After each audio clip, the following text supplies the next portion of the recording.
I'm Diane Michaels, and I'm the music director at KPND Radio, and I'm also the midday announcer from 10 to 2. That's an interesting story. I was hired to serve coffee at a remote when I was 20 years old.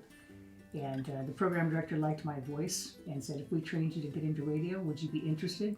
And I said, yes. And here I am today, 46 years later, still doing radio. I've won 6 awards for Music Director of the Year, and this is nationwide. It's basically voted by my peers in the record and radio business, but it's still quite a big honor because it's nationwide. And it just acknowledges the fact that I've been told I've won this award because I communicate with people. It's not because I pick the most awesome music. It's because I talk to them and I listen to the music and I give their records a chance. So that's what that award's pretty much about. Well, I think that music weaves in and out of our lives, our whole lives. My father was a big music guy. He played trombone. He had a stereo where if we put records on, we had to use felt gloves to put the records on the turntable. I mean, he taught me to respect music. But I grew up with big band music, and I love big band. It's like the soundtrack of your life. I can hear a song that was popular when I was 18. It brings me right back to being 18 years old, driving down the road with the windows rolled down with a car full of girls and having a good time. A day doesn't go by that I'm not listening to something and trying to share it with somebody else because I love music. Michael Franti in Spearhead, I love his positivity. He always has a great message. Rodrigo and Gabriela, they are awesome. Joe Bonamassa, Beth Hart.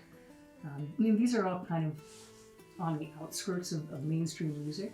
But they're all super, super good. Cage the Elephant is a favorite of mine. Vampire Weekend is another favorite.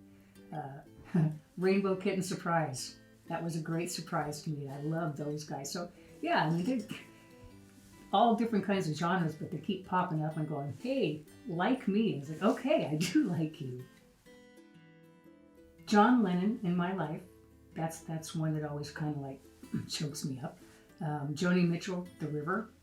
That's another one that they're kind of soft, quiet songs, but those are very emotional for me personally for whatever reason. I'm a huge Widespread Panic fan, so if I hear a Widespread Panic song, doesn't matter what it is, crank it up.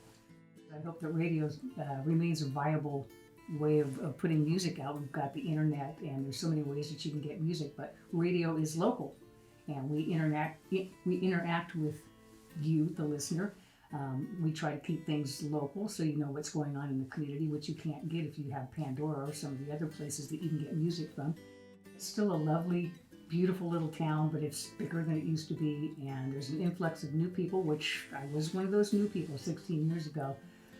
Things seem to be changing a little bit, but I think that's natural. I think when you live in a place like this, a ski resort area, it's going to happen. I'd love to see them remain a small town feel. Obviously it's going to grow, but I don't know, maybe try to keep the big box stores out and do the mom and pop stores, support our local people.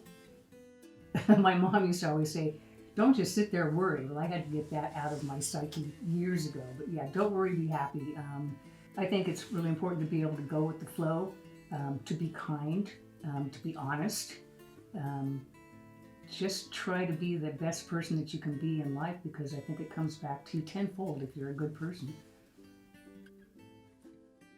My most favorite interview was probably Ringo Starr, because he was like the nicest guy ever. And he was like, oh, it's such a pleasure to meet you. We're on the phone. I'm like, no, it's my pleasure. It's not your pleasure. That was the coolest person I ever talked to. One of the wildest interviews that I had, we were downstairs in a small little room that was, gosh, I don't know, 8 by 8 square feet.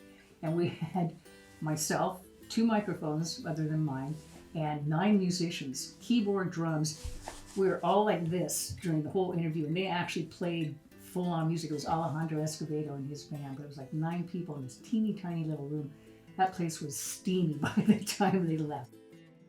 Keep listening to local radio, support your local businesses. Let's keep Sandpoint alive and thriving. And yeah, local musicians keep making some great music, because there's so many ways that you can get your music out to folks, and you can always send it to me, Diane Michaels at KPND Radio.